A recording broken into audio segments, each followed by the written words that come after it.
right, so this is our last episode before Christmas. Yep, we're almost to our holiday break. And we got a lot to get into, so I'm just going to hit the music and start the intro. On Christmas Eve, 1945, a fire completely destroyed the home of George and Jennie Sodder, while they and 9 of their 10 children were sleeping. George, Jennie, and 4 of the 9 children escaped the home, and the bodies of the other 5 children were never found. Hold up. Someone messed with my music. Shane, what is happening? I'm dreaming of a white Christmas. What is happening? Oh, Just yeah. like the ones I used to know, where the treetops glisten. What is going on? Children listen to hear sleigh bells in the snow. Oh, yeah. It's Christmas. Merry Christmas. It's Christmas. That was an abrupt shift in tone, but Listen. I liked it. Listen. That White Christmas. Yeah. That rendition was done by my very good friend Sarah Giles. I really liked that. Yeah, it's so good. And listen, I'm not a big Christmas song person. Yeah. She put out an EP Yeah. called Holiday on Spotify, and I'm linking it in our post for the episode and in our description. It's so good. Very cool. So- yeah. That was really good. I so definitely want good. to listen to that more. And listen, so she did a bunch of songs. Mhm. There's 5 songs on this EP that are so good. So it's going to be linked in there, Okay. but so everybody can click on it and go listen. But like legitimately, Sarah Giles is one of the most talented singers and songwriters that I've ever met.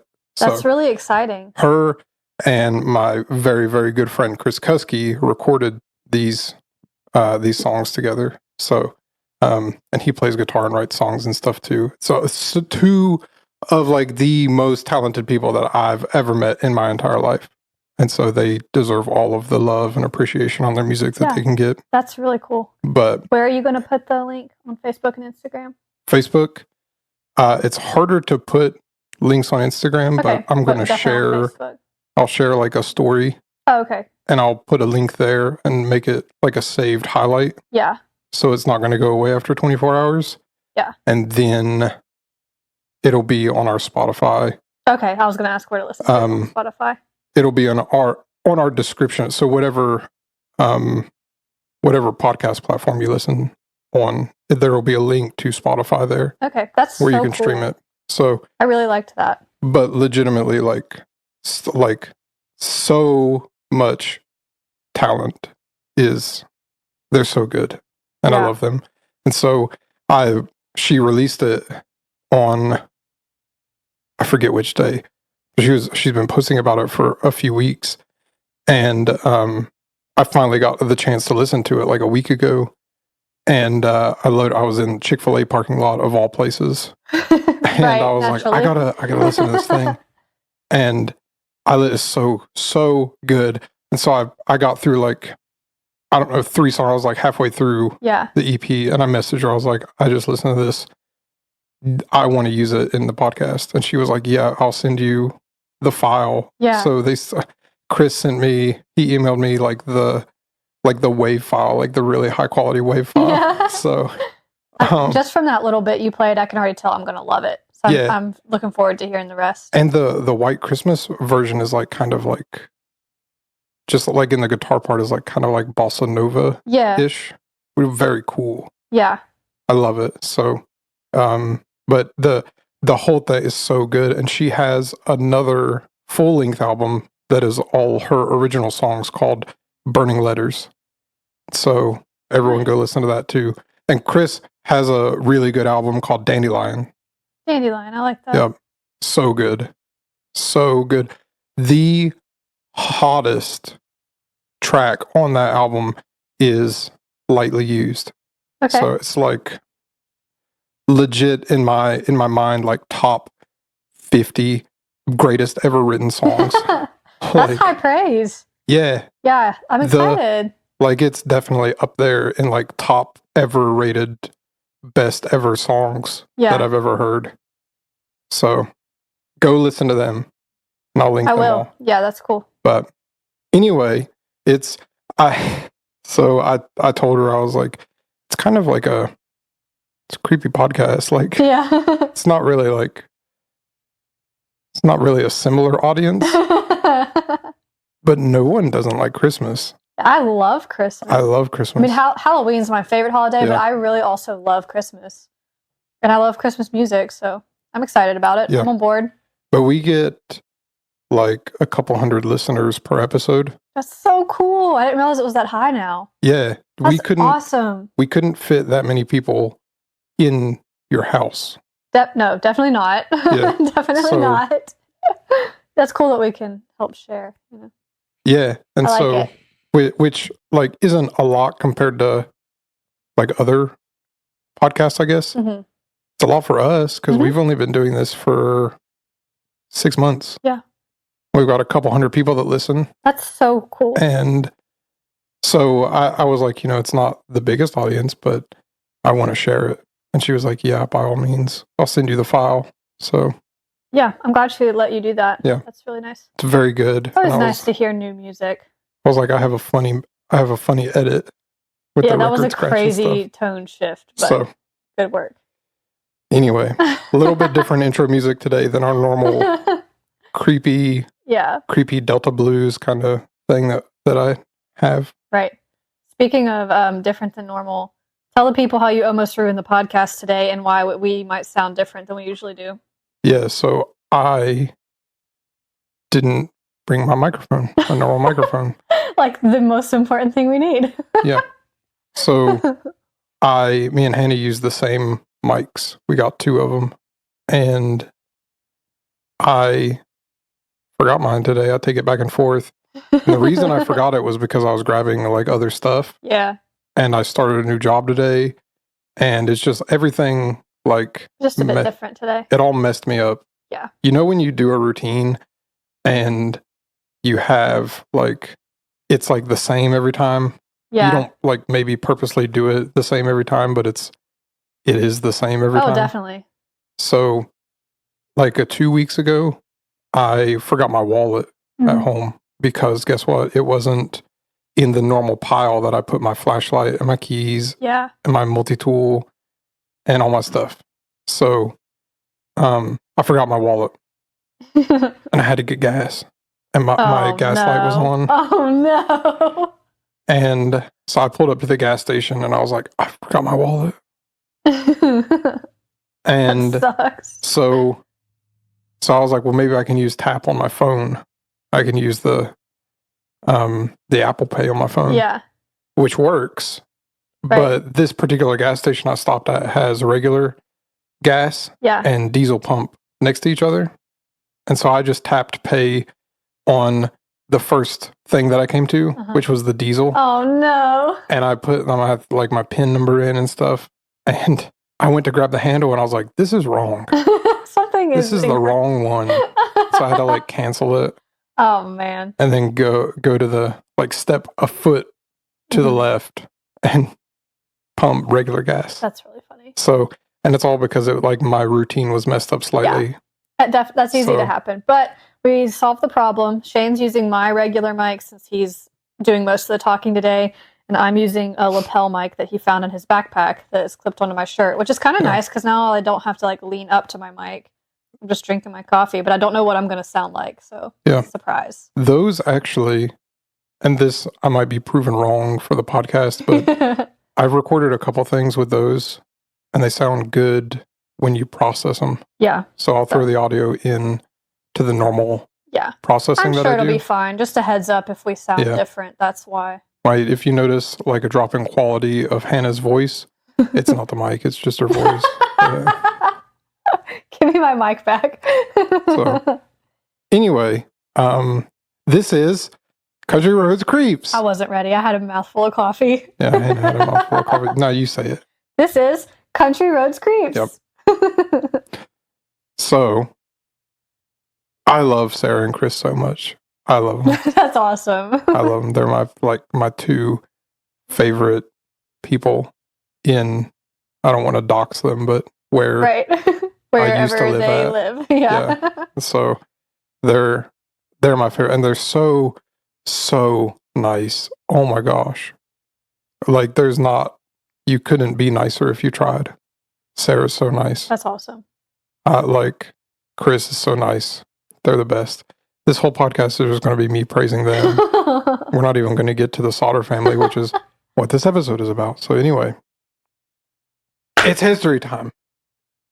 You know how we like to cover history? Yeah. It's good background.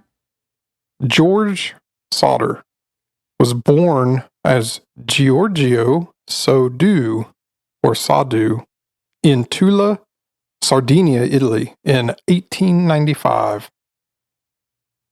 He migrated to the U.S. at 13 with his older brother, who went back home as soon as they passed through customs, which is weird.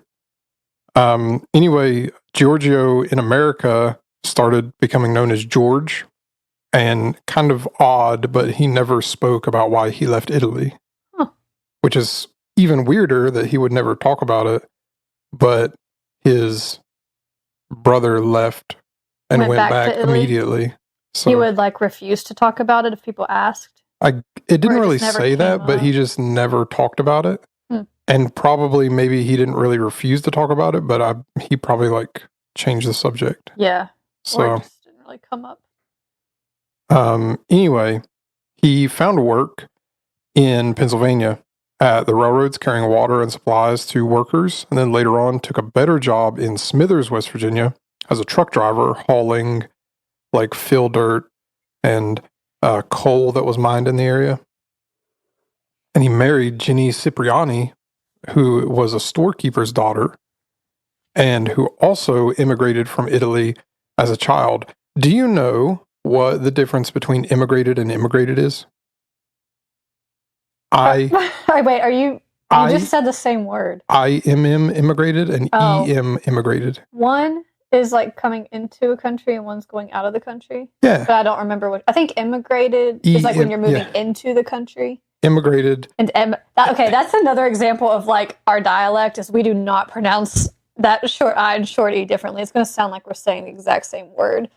But I think the one with the I is when you move into a new place and E is when you leave. Yeah. So if you say that she immigrated from Italy, it's EM. But it was spelled differently and I had to look it up. So then I learned a new word. Nice. So I'm 27 and learned what immigrated meant. It's always good to learn something new. So they settled right outside of Fayetteville, which actually had a huge Italian immigrant population. And so does Clarksburg, actually. They've got a Italian Heritage Festival. That's cool. Every year. I didn't know that. Shout out Marissa Bailey. Also, the most nicest singer ever. So, anyway. The wiki article says in 1923 they had their first 10 children. They actually had them. 10. They had them over the course of 20 years, from 1923 to 1942. Sheesh. Yeah. So I was no, that's super. When I read it, it's that's misleading to me. It's it's like Octomom. Remember that? Yeah. She had 8 kids at the same time. Yeah. That's crazy. Anyway. So they had 10 children over 20 years. Yeah, from 1923 to 1942. Okay. Anyway, George's trucking business prospered, and the Sodders started to become, according to this county magistrate, one of the most respected middle-class families around. George held a pretty strong beliefs about everything, pretty much, from business or local stuff to current events and politics. And he was still really reserved about his childhood and what it was that made him want to leave Italy. But he had pretty strong views on Mussolini at the time and kind of leads me to believe that maybe there was something like political in Italy going on in like the early 1900s, like kind of before, I guess, Mussolini came on the scene. I don't know when Mussolini became dictator there. You know that I know nothing about history and Yeah. timelines. Um, So I now can't that really- I'm saying it out loud, I should have like looked it up, but I'm wondering if there wasn't like some political thing that made him want to leave, and then his brother was like, "No, I want to go." Go back. Yeah, I don't know. Anyway, I'm sure somebody will let us know. um, You should have asked Professor Keith. He could have helped. Keith, hey, Hey, Keith. Keith at Concord, when did Mussolini become dictator? And then when I see him at chess club, he'll be like, "Oh, it was this time." So anyway, or he'll message me on Facebook. Anyway, he would get into these heated debates with other Italians about Mussolini, and he wasn't afraid to share his disdain for the dictator. Mhm. So Mussolini was a bad dude. Yeah. Like another guy that we know. I'm not going to make the joke, but there's another guy who is a bad dude. Yeah, fair enough. So that brings me to this series of odd events that led up to the fire that burned their house down. By this point, the oldest son, Joe, left home to join the military. He was fighting in World War II. And in 1945, Mussolini had been deposed and executed. But people in this town still had hard feelings towards George for his, like, quote unquote, perceived harsh opinions towards their beloved Italian leader. So, a guy came by in the fall to ask about hauling work, like the truck driving work, Yeah. and ended up meandering around to the back side of the house and pointed out these two fuse boxes and said, "Those will cause a fire someday," Oh, no. which struck George as weird, considering they just rewired their house after having an electric stove installed, Mhm. and everything was inspected by a local electric company, and they pronounced everything good. Yeah. A life insurance salesman came in October and said some pretty strange things. After George declined his sales pitch, the man said, "Your house is going to go up in smoke, Oh. and Oh. your children will be destroyed, and you will be paid for your dirty remarks you've been making about Mussolini." Oh, that's not good. Yeah, Not good. it's not. So some of the older Sodder boys noticed a strange car sitting on the side of the road watching the younger Sodder children walk home from school. And then we get to the night of the fire. So do you have anything to say before we get into the fire about some of the strange goings-ons beforehand? Not really, other than the obvious. There's like some pretty scary foreshadowing from the comments those men made. Yeah, Alarming. Like, I mean, yeah. It's, yeah, I mean, Not foreshadowing ideal. is a good word for it, yeah. yeah. Not But- ideal. So the night of the fire, the Sodders celebrated Christmas Eve. The oldest daughter, Marion, had a job at a dime store, and she came home to surprise her three younger sisters with new toys. A dime store. Yeah, at the time there was a dime store. Is it like a dollar store? Like, Yeah, but this was before the United States went off the gold standard and completely Right. ruined the currency. but so it's just like So a store that this is sells a variety conspiracy of episode. things. Here we go. Yeah, I guess. I just have never heard that term before. You've never heard of a dime store? Uh-uh. Yeah, it's back when everything wasn't expensive and people could afford to buy eggs. Okay. So Sells a little bit of everything. shout out the U.S. petrodollar. Anyway, Oh my gosh. this is, It's a topic for another time. we're getting unhinged. So bring it back. Bring it back. So anyway, the kids asked to stay up a little bit later. And Jenny, the mother, said they could stay up as long as the son's 14-year-old Maurice and his 9-year-old brother Louis remembered to bring the cows in and feed the chickens. And George, the oldest son John, who was 22 at the time, and George Jr., who was 16 at the time, were already asleep. And after reminding the boys to do the chores, Jenny took their 2-year-old daughter, Sylvia, who's the youngest, upstairs, and they went to bed. And at 12:30 a.m., the phone rings, and Jenny gets up and goes downstairs to answer it, and a woman's voice was on the other end, which Jenny didn't really recognize. And the woman asked for a name that Jenny wasn't familiar with, and Jenny told her she had the wrong number. And she said that the woman kind of had a strange laugh, whatever that means. And there were people laughing and glasses clanking in the background. Weird. So on her way back to bed, she noticed that all of the downstairs lights were still on, and the curtains were still open, and the front door was unlocked, and she saw Marion asleep on the sofa in the living room and assumed that the other kids were upstairs in bed, and she turned out the lights, closed the curtains, and locked the door, and went back to her room. So about an hour later, she heard a loud, sharp bang on the roof and a rolling sound, like something rolling on the roof. Yeah. And she didn't hear anything else after that, and she dozed back to sleep. And after about another half hour, she woke up again, but this time, smoke was pouring into her room. Oh. Talk about a white Christmas, am I right? Shout out Sarah Dang. Giles. That's not a good promotion. She probably wouldn't like that. Probably not. Cut that out. When she got up, she found that the room that George used for his office was on fire near the phone lines in the fuse box. And she woke George up, and he woke up the older sons, and both parents and 4 of their children, Marion, Sylvia, John, and George Jr., escaped the house. And they were yelling for the other children who were presumably still upstairs, but they didn't hear any responses. So they couldn't run upstairs because the staircase was already completely engulfed in flames. And John tried to alert his siblings, but it was sort of weird. And I'll get into that in like just a second. Give me like 2 more paragraphs. So the trying to get help in the first place was like oddly complicated. It's like Murphy's Law of disasters. Like your house is burning down and everything that you try to do is going to be messed up. So the phone didn't work. So Marion ran to a neighbor's house to call the Fayetteville Fire Department. And a driver on the nearby road also saw the flames and called from a nearby tavern.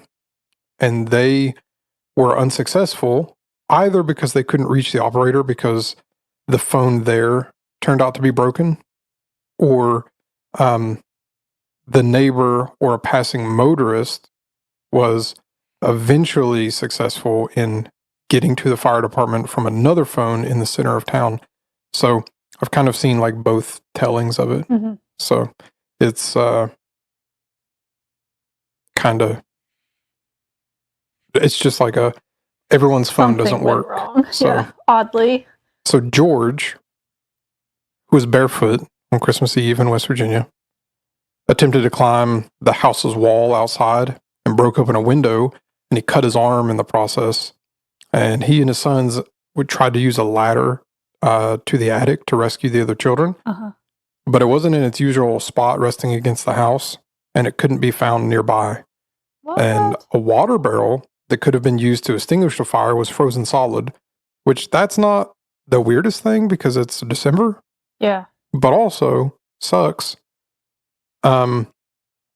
George tried to pull both of the trucks he used in his business up to the house and climb them to the attic, but neither of them would start despite working perfectly fine like the previous day.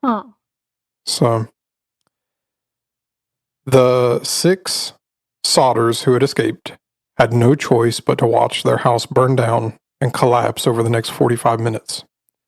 They assumed the other 5 children had died in the blaze, and the fire department, low on manpower due to the war and relying on individual firefighters to call each other, did not respond until later that morning. That's so sad. Chief F.J. Morris said the next day that the already slow response was due to the fact that he didn't know how to drive the fire truck. The chief? The chief didn't know how to drive the fire truck. The chief didn't know how to drive the truck. Didn't know how to drive the truck. How do you get to be the chief? You can't drive the truck. Know the right person, and local politics are mega corrupt. That's unreal. Yeah. Oh my gosh, Yeah. that makes me really angry. So I wrote, so this says, he couldn't drive the truck and he had to wait until somebody who could drive was available. And I made a little note there that says, it literally could not be that hard, ... WTF. So, yeah. Like how this was, what year was this? 1945. How big were fire trucks in 1945? Pretty big. Okay, but like you could probably still figure it out if you're a firefighter. If Yeah. you're the chief. But, they didn't have sirens back then. So they had a guy on like one of those mouth tube things that amplifies it. And he had to go, wow, wow. I can't tell if you're joking. That's a joke. That's a joke. Okay, sometimes I'm not sure with you. Yeah. Did you believe it for a second? I was undecided. Yeah. Anyway. So. That's funny though. The firefighters couldn't really do much by the time that they did respond, except look through basically the ashes, whatever's left of the house. Chief Morris told the family that they didn't find any bone fragments or organs, as they would have expected if the children had died in the house. But we'll get into that like slightly later. Okay, because I do have a comment, so I'll save it. Okay. What's the comment, just in case? The comment is like, do we really trust them to look for the bones and organs? Because they sound very incompetent if they don't know how to drive a fire truck. Yeah. Are they really good at looking for clues and evidence in the ashes or whatever? Yeah, we'll get into that. Okay. So, modern firefighters and fire investigators have pointed out that the initial search was pretty cursory. Yeah. And like, yeah, it looks like a house burned down here. And they not really look through anything necessarily.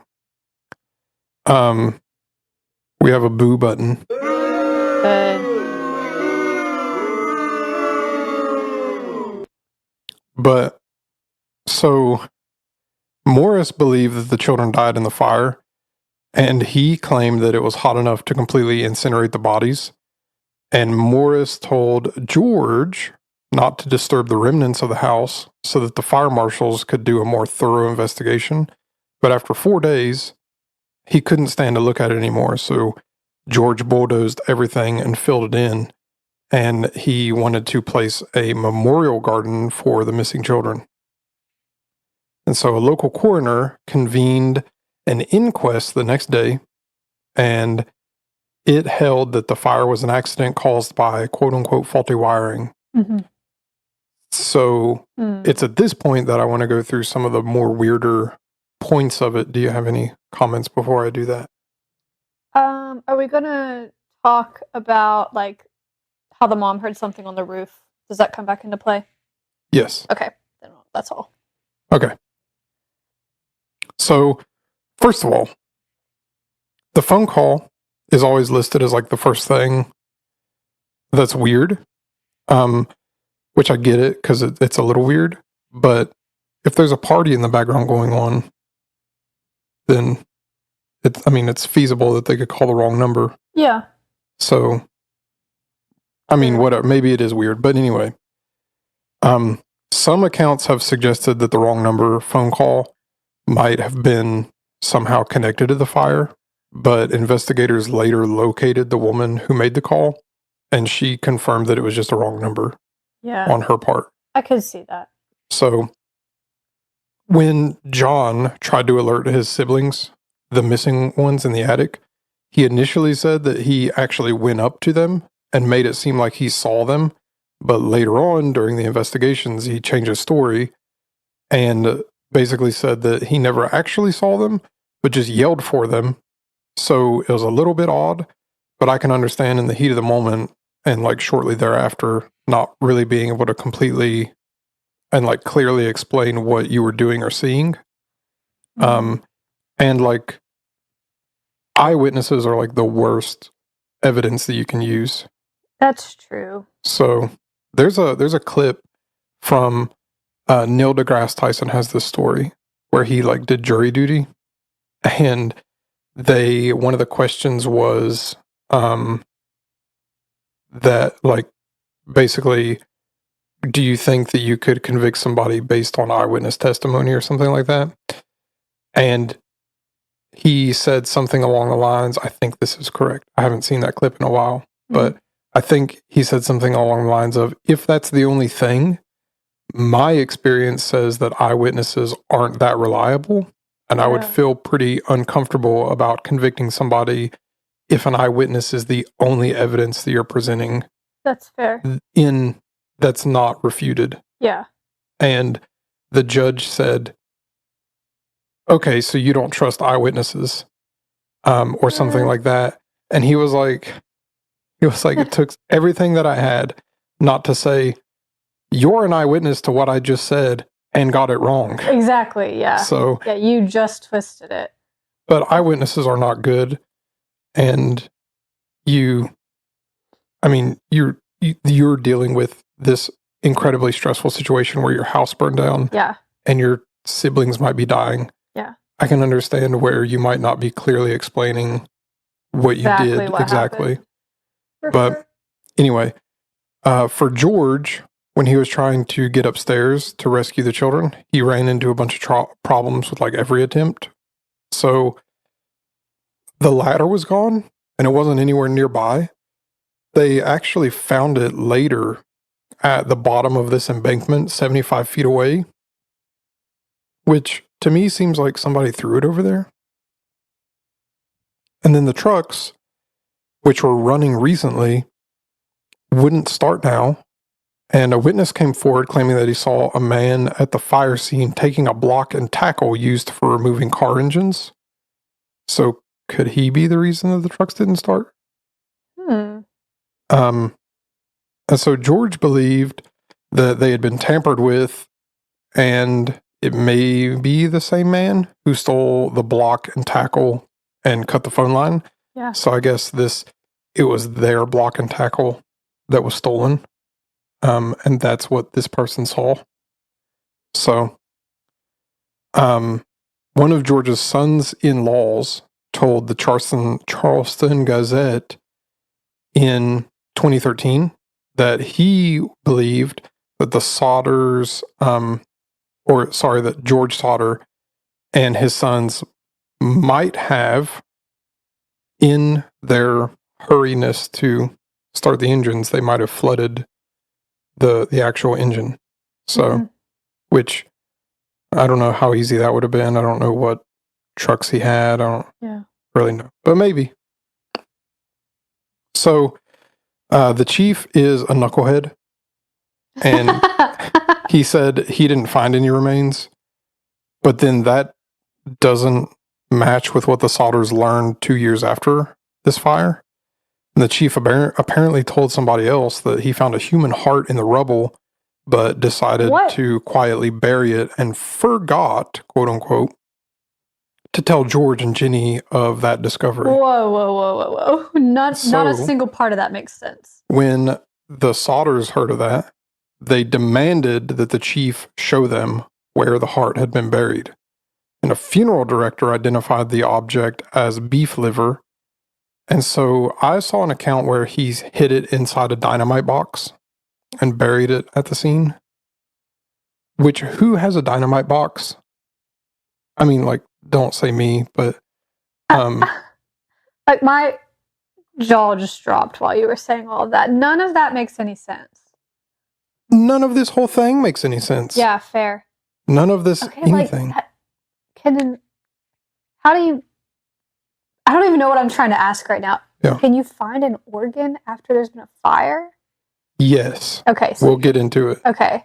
But then why would he just go bury it? That doesn't make sense. We'll get into it. Okay, sorry. Well, I'm just like stunned right now because this is insane. This is what you call pomp and circumstance. Yeah, okay, sorry. I'm just flabbergasted. Me too. So Jennie didn't understand how 5 children could die in a fire and not leave bones or organs or flesh or nothing. Yeah, fair. So she conducted a private experiment, burning animal bones, chicken bones, beef joints, pork chop bones, just to see if the fire would consume them entirely. And each time she was left with a heap of charred bones. And she knew that remnants of various household appliances had been found in the burned out basement, still identifiable. Mm-hmm. So, an employee at a crematorium told her that bones will remain after bodies are burned for 2 hours at 2,000 degrees. Wow. And their house was destroyed completely in 45 minutes. But it's also been reported that the basement might have had coal in it, Mm-hmm. which might make the fire burn a lot hotter than the typical 1,100 to 1,500 degree house fire. Huh. So, maybe, but that still would require, I'm going to get into it at the end with like some of my personal opinions, Yeah. but it still would require that all of those 5 Sodder children managed to, when the house collapsed, go through the attic floor, through the main floor, and into the basement where the coal was burning, Yeah. and be buried by the house completely. Man, that's so horrible to think about. And then they would all burn at like 2,000 degrees for like multiple hours while it was still, Yeah. after it had already collapsed and was still burning. Yeah. Which I think is super unlikely. Mm-hmm. But anyway, there was a telephone repairman that told the Sodders that their lines appeared to have been cut, not burned.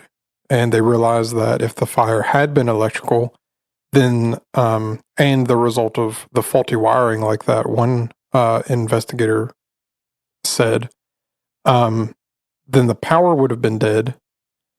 So how do you explain the downstairs with the lights on? Mm-hmm. And their Christmas lights were still on. So one day, while the family was visiting the site of the fire, Sylvia found a hard rubber object in the yard. And Jennie recalled hearing that thud on the roof and the rolling sound. And George concluded that it was a napalm pineapple bomb, What? the type used in warfare. I'm sorry. There was a bus driver that passed through Fayetteville late Christmas Eve and said he saw some people throwing balls of fire at the house. And the family later claimed that contrary to the fire marshal's conclusion, the fire had started on the roof, but there was no way to prove it now. Then came the reports of the sightings. Sightings? Yep. Before we get into Whoa. that, do you have anything? No, I'm just actually stunned. Like, this is crazy. Yeah, this is an insane story. I'd heard summaries of the story, like I knew what it was mostly about, but I didn't know all these details. And I'm glad that I didn't know because it's making for great storytelling. It's very, very sad, of course, but it's just also like insane. Because this is just, nothing makes sense. The sightings. Alien sightings? No, children sightings. Oh. Yeah, that makes sense.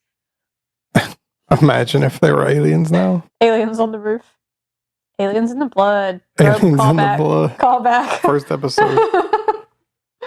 So there was a woman who claimed to see the missing children looking out of a passing car window while the fire was in progress. Which, now that I think about it, I don't know how that makes sense because it was after midnight, like 1 a.m.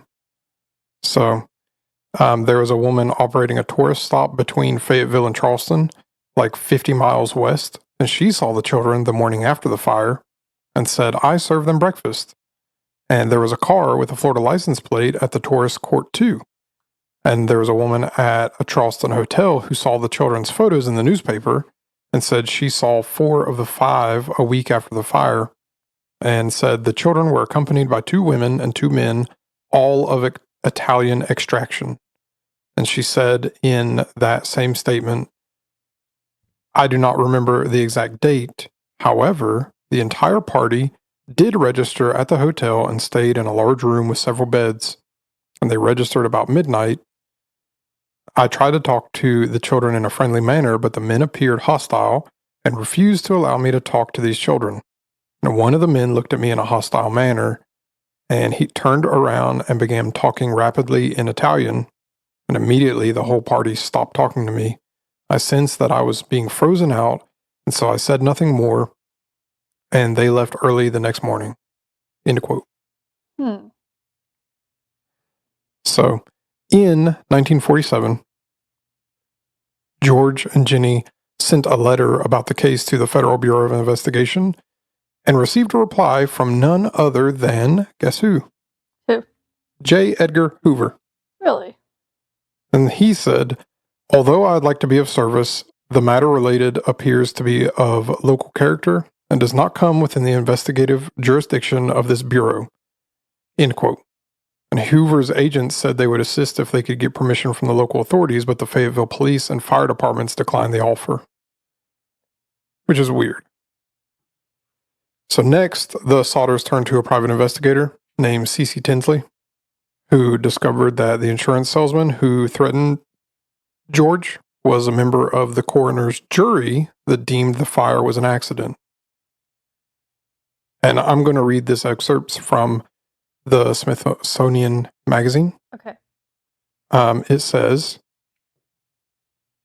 over the next few years, the tips and leads continued to come.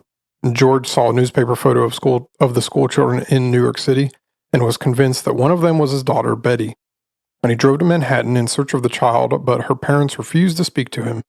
In August 1949, the Sodders decided to mount a new search at the fire scene and brought in a Washington, D.C. pathologist named Oscar B. Hunter. The excavation was thorough, uncovering several small objects, damaged coins, and a partly burned dictionary, and several shards of vertebrae. Hunter sent the bones to the Smithsonian Institution, which issued the following report. The human bones consist of 4 lumbar vertebrae belonging to one individual. Since the transverse recesses are fused, the age of this individual at death should have been 16 or 17 years old. The top limit of age should be about 22, since the centra, which normally fuse at 23, are still unfused. And on this basis, the bones show greater skeletal maturation than one would expect for a 14-year-old boy, which was the oldest missing Sodder child. Mm-hmm.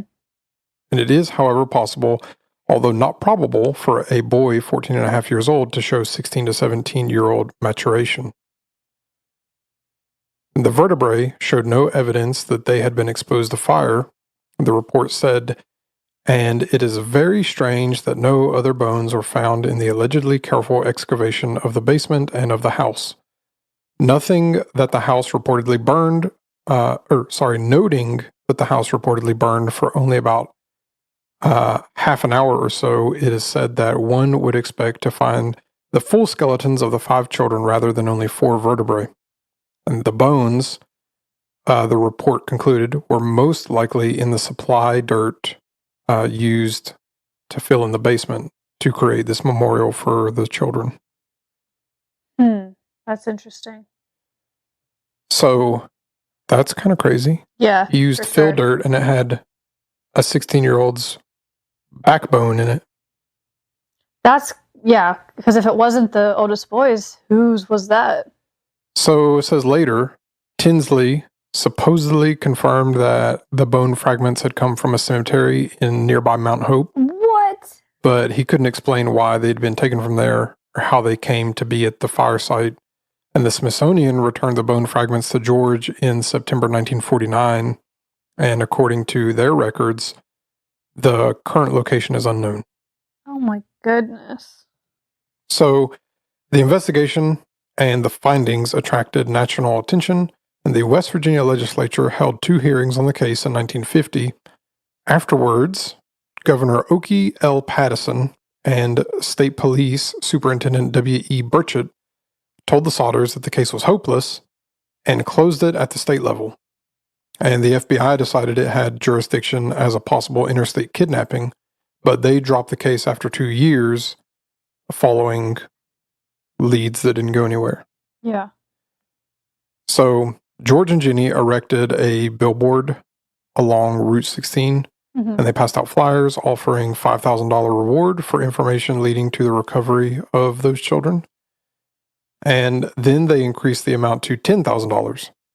And a letter arrived from a woman in St. Louis saying the oldest girl, Martha, was in a convent there. Another tip came from Texas, where a patron in a bar overheard an incriminating conversation about a long ago Christmas Eve fire in West Virginia. Then there was someone in Florida who claimed that the children were staying with a distant relative of Jennie's, and George traveled to the county, traveled the country to investigate each lead and returned home without any answers each time. Sad. Yeah. So in 1968, over 20 years since the fire, Jennie went to get the mail and found an envelope that was addressed only to her. It was postmarked in Kentucky, but it didn't have a return address. Inside was a photo of a man in his mid-20s. On its flip side, a cryptic handwritten note that read, Lewis Sodder, I love Brother Frankie, Illil Boys, A90132 or 35, end quote. I don't know what the word Illil is. It's capital I, lowercase l, lowercase I, lowercase l. Huh. I don't know what any of that meant that you just said. Cryptic. Yeah. So Jennie and George couldn't deny the resemblance to Lewis, who was 9 at the time of the fire. But other than the kind of obvious similarities, like the dark hair, the dark brown eyes, they had the same kind of nose. They had the same like upward tilt on the left eyebrow. But like they hired this private detective and sent him to Kentucky, and they never heard from him again. Oh, weird. Yeah, that is weird. Concerning. So maybe he met like a goth waitress. Shane.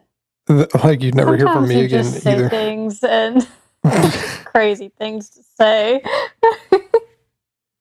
So the Sodders feared that if they published the letter or like the name of the town on the postmark, that they might get their son like hurt or something. Yeah.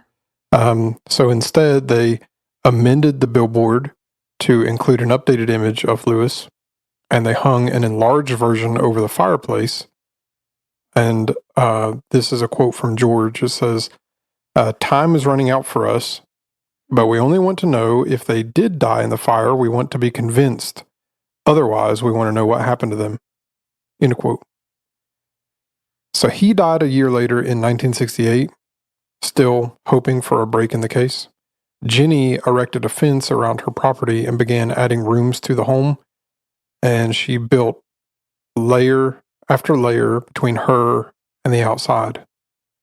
Since the fire, she had worn black exclusively as a sign of mourning, and continued to do that until her own death in 1989.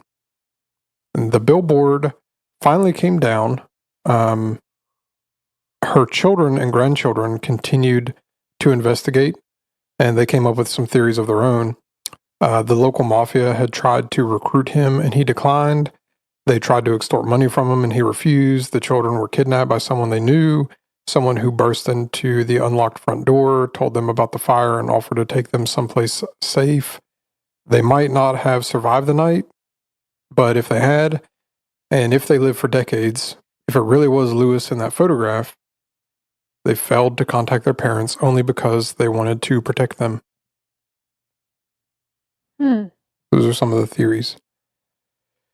Anywho, Sylvia Sodder Paxton, the youngest surviving Sodder child, died in 2021. Oh, really? Yep.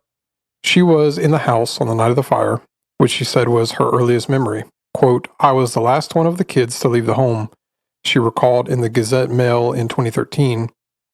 And she and her father often stayed up late talking about what might have happened. I experienced the grief for a long time.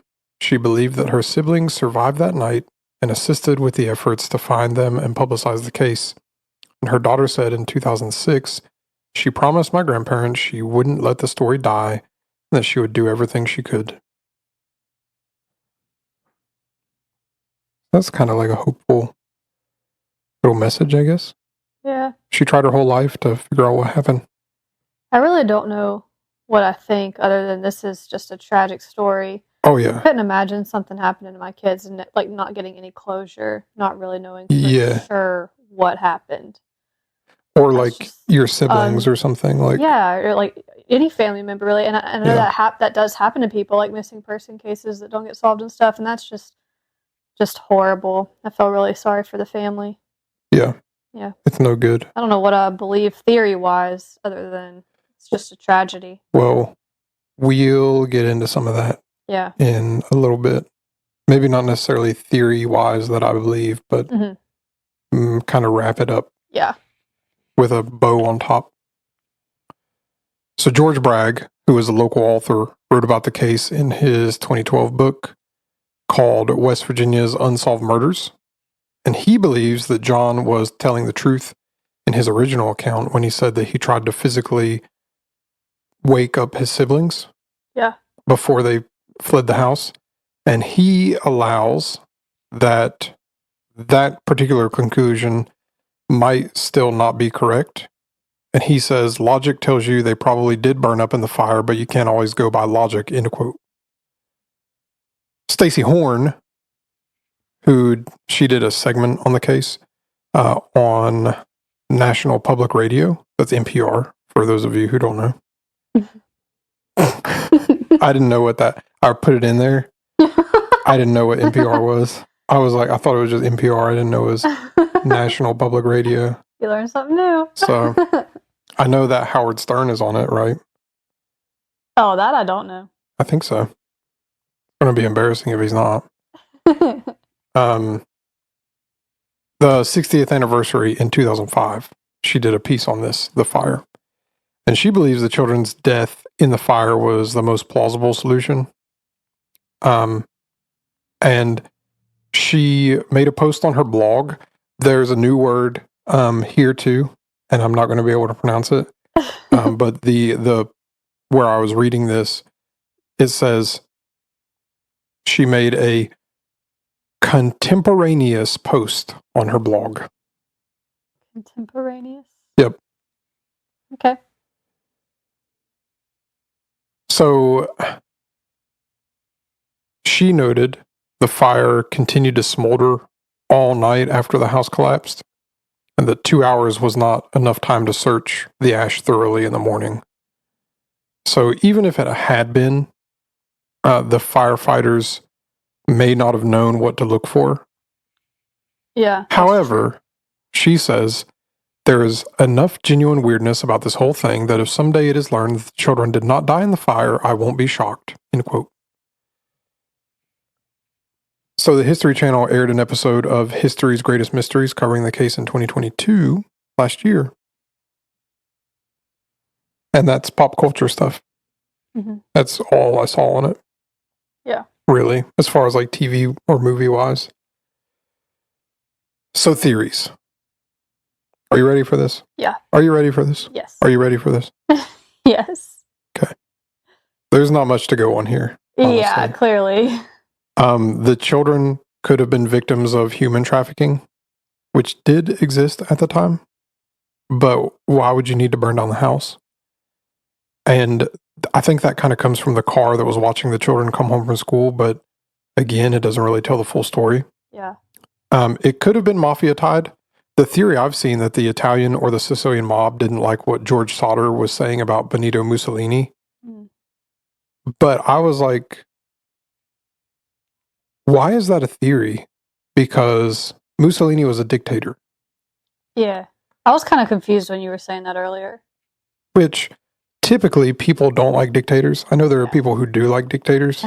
Like they have supporters. Yeah. But he's a dictator and the mafia is organized crime.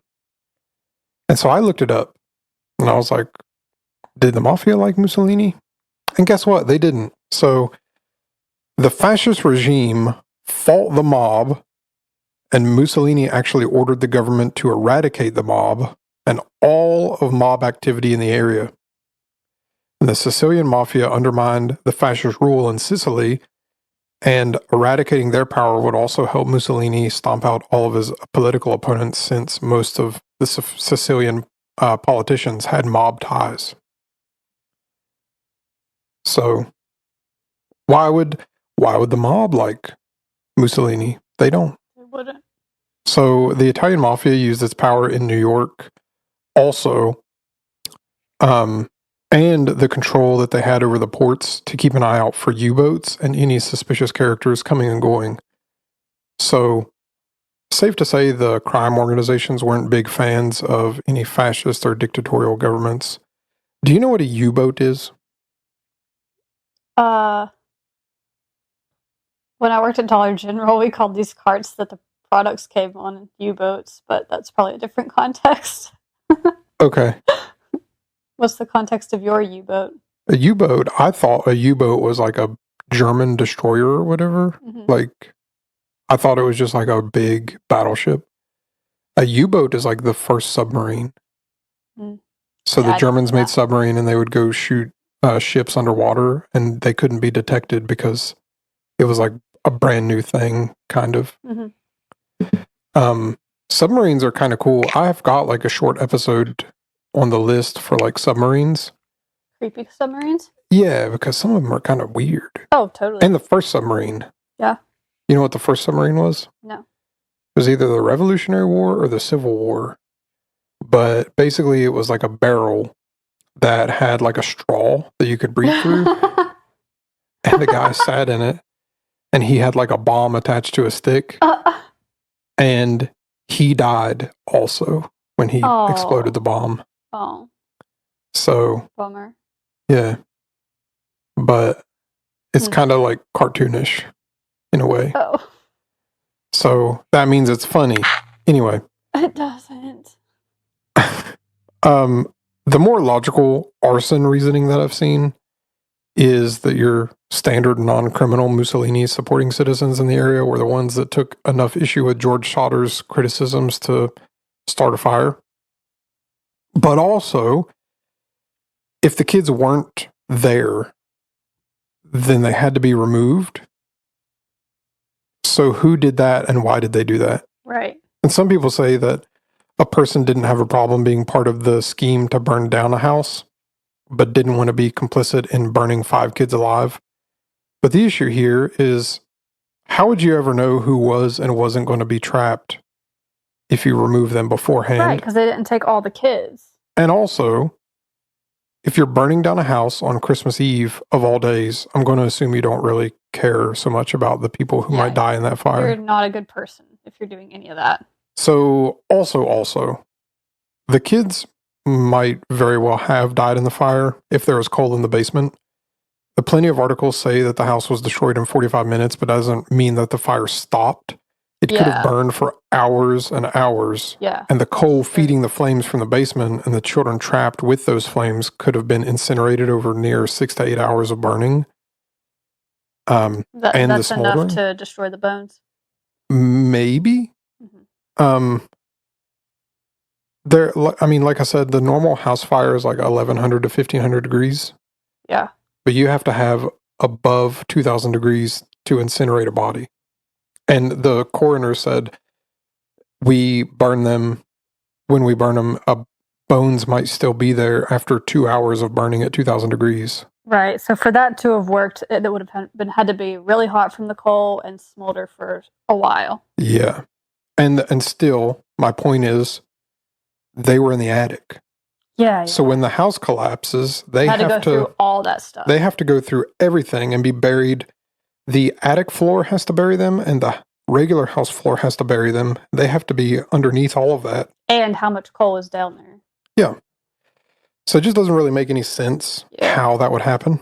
But anyway, I don't know how well bone fragments would blend in with just like normal burnt rubble either.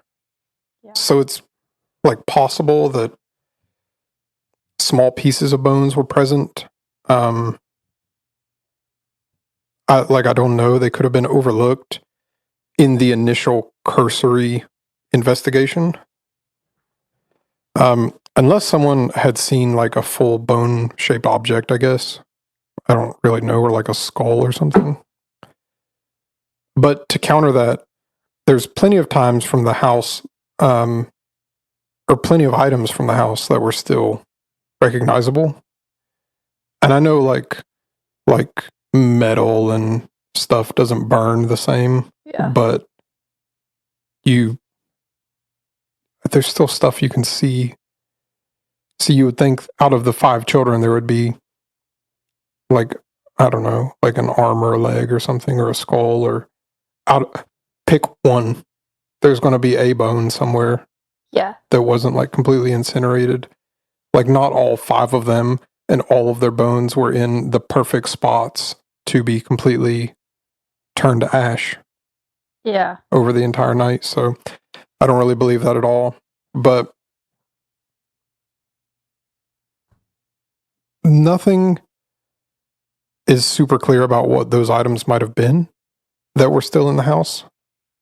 So it might be like hard to believe that you've got entirely cremated to dust bodies, I guess. 5 total. And then still have some normal items remaining is kind of my main point. Yeah. So, regardless of whether the children died that night or not, there's too many odd occurrences leading up to that fire and for the years afterwards.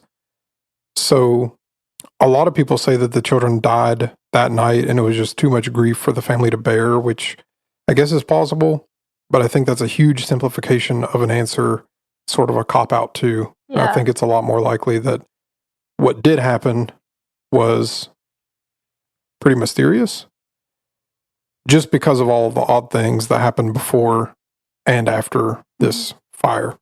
So that's pretty much it. That's a lot. Yeah. That's definitely one of like those big up there unsolved mysteries. Yeah. Just what in the So- world happened? What are your thoughts? Is there anything that Nothing cohesive. is there anything that's like unanswered for you? Like, No, you did a good job like covering all the what ifs. It's just like those big questions. Why didn't they find their bones? Were they actually there and they just missed them? Were they in the house? Did they get taken away? Things that you won't be able to answer. You have all these ideas. Well, maybe this happened or maybe this happened, but no one really knows. It's just really unsettling and very upsetting. yeah. It's a very Definitely a sad. weird one. Mhm. Yeah. And I hate that for the family that they didn't Yeah. get closure. Yeah, it's hard being like,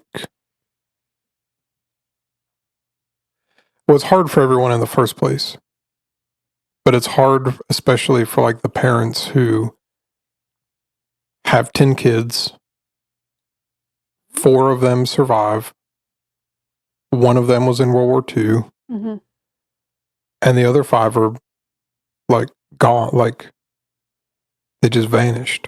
Yeah. And like I know that obviously we still have unsolved cases that happen today.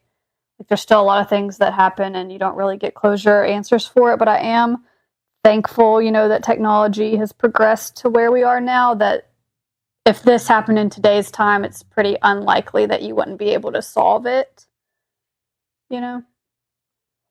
Yeah, And like it's very unlikely that the fire department wouldn't come until the next morning. right. It's I'm thankful that in this time we have more resources now so that things like this can be avoided, but it's just Yeah.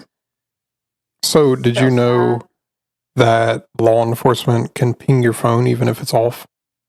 to like its last known location. No, to like where it is right now. Oh, how does that work? Your phone's never off.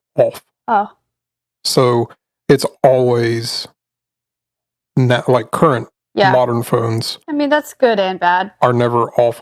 Yeah, good if you're in It's trouble and you only need help. bad. It's only bad. I mean, if I got kidnapped and I happened to have my phone on me somewhere, I would hope someone would find me. No, cut your losses. Good and bad. Bad that you're being tracked at all times, but Yeah. what if you get lost in the woods? And you don't have service to call for help, but then Get they can over find you. Get over it. I'd want to be found. No, I get that thing. But if you're trying to do crimes, Don't take your phone with you. then Duh. you can't take your phone. I mean, that's pretty obvious. Then how are you supposed to get directions to your crime? Get the burner phone. Yeah. Toss it when you're done. But so there's actually been stories of like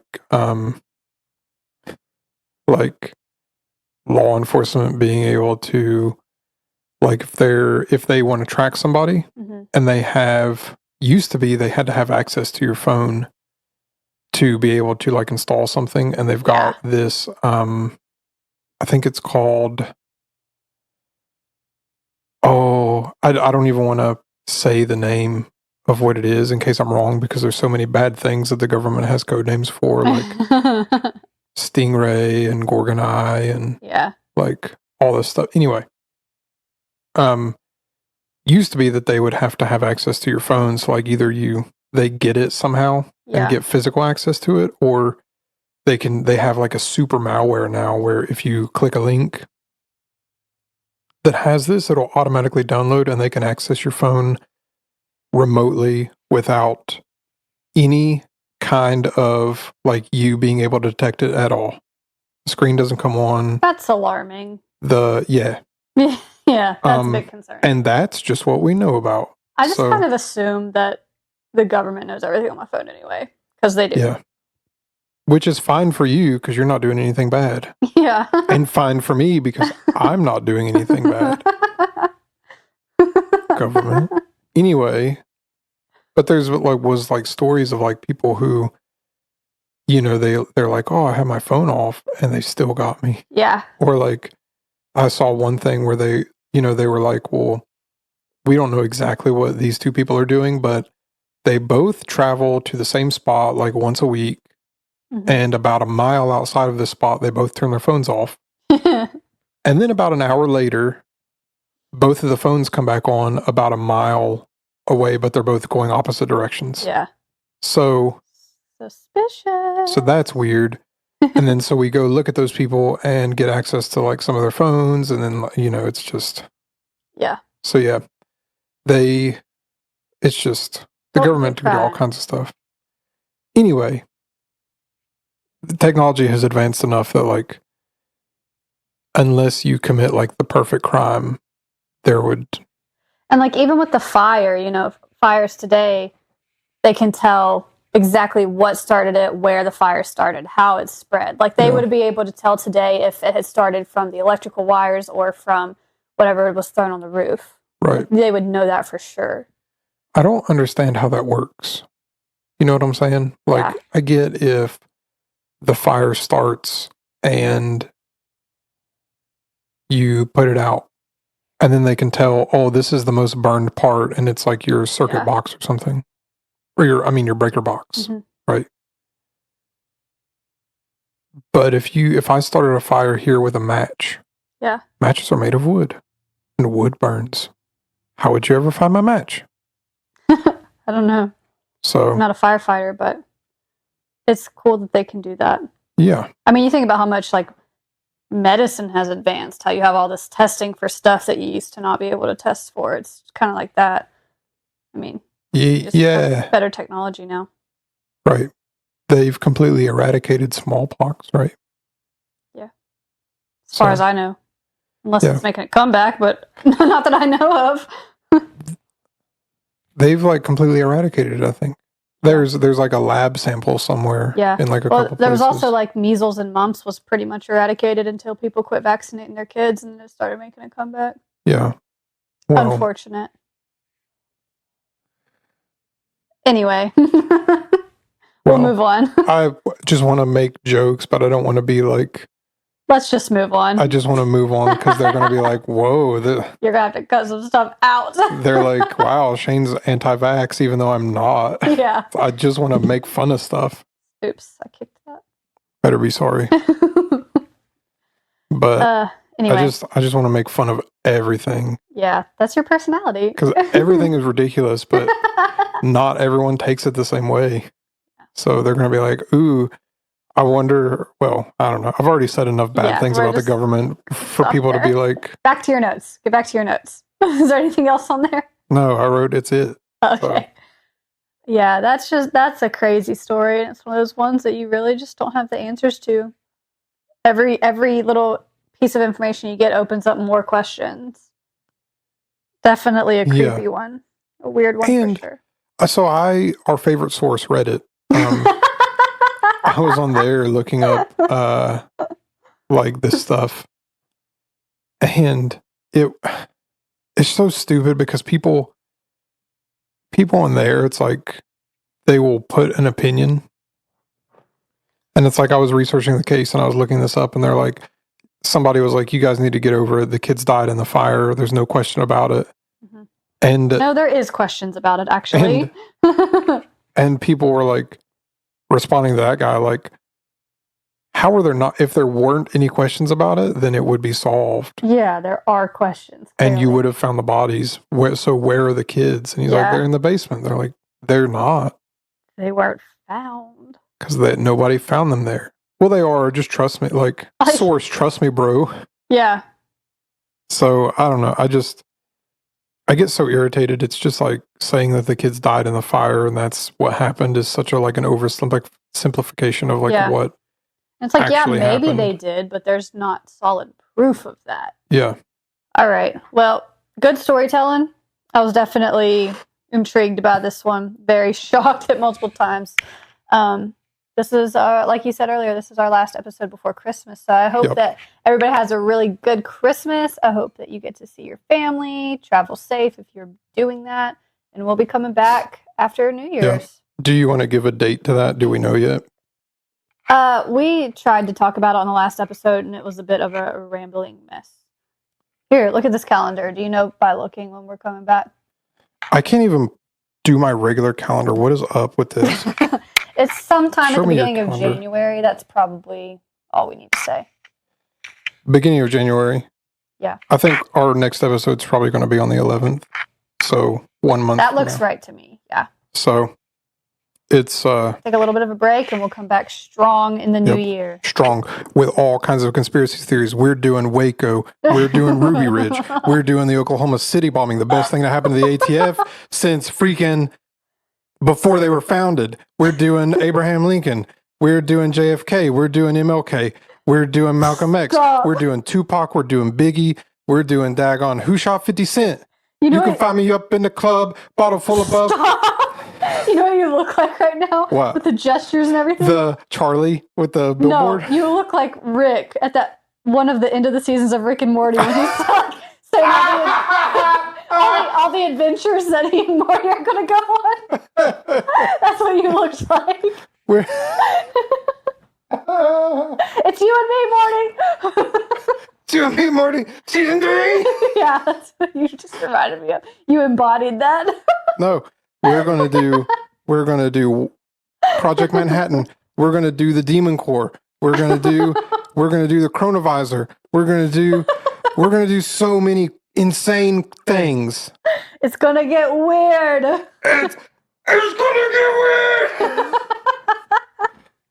I'm scared. I'm so excited. 2024 is the year. I'm gonna You're really gonna just go off the rails. I want to say I'm going to red pill our audience, but that's been taken over by like a certain political ideology. I'm gonna gray pill everyone. What? A neutral color. Neutral color. Brown pill. Oh my gosh. And everyone's going to know the truth. I'm gonna not do conspiracy theories to balance this podcast out because I can't handle that from you all the time. Hannah's going to do normal stuff. Normal but I'm going to get unhinged. You've been looking forward to this for months. I'm so excited. Literally since we started and we made the very first version of the Google Doc where we started writing down ideas, you have been looking forward to this time. Every bad thing that's ever happened. We're going to do the Unabomber. We're going to do the there's a new cult in Ohio. Did I tell you about that? No. Oh, we definitely need to talk about some cults. Those are weird. The Branch Davidians is Waco. Creepy. So, and they're cool guys. Don't say that about a cult. Who You did can't tell that nothing they're cool. wrong. Shane, you can't say that about a cult. Official statement from Control. Stop! Stop. I'm gonna quit. So there's a new cult in Ohio. Last thing I'm going to say before we sign off. Okay. There's a new cult in Ohio, and they're like they claim to be a Christian cult, but it's like 4 dudes or 5 dudes who run it, and they all say that they can write gospel. And so no. they can write new gospel, and they speak to Jesus, and they're like up there, like they're enlightened and all this stuff, and it's insane. It's so crazy.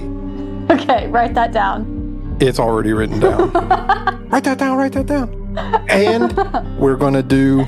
You look insane right now. Shane's holding like a half gallon of chocolate milk, waving it around in the air, lid off. Like, that is about to spill everywhere. And you are rambling like a madman about all these conspiracies. You're making me nervous. We need to end this episode now. And we're going to do Jenna Pratanga. And we're going to do...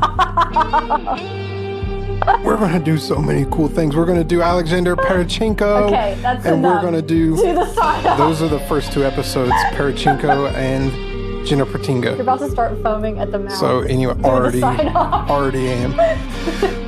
Thanks for listening. This has been Country Roads Creeps. You can find us on all the major podcasting platforms. And if you love us, you can leave us a 5-star review. And follow us on the Instagram and the Facebook page. And listen to Sarah's music. And be safe driving home. Watch out where they're not deer. Bye. Bye.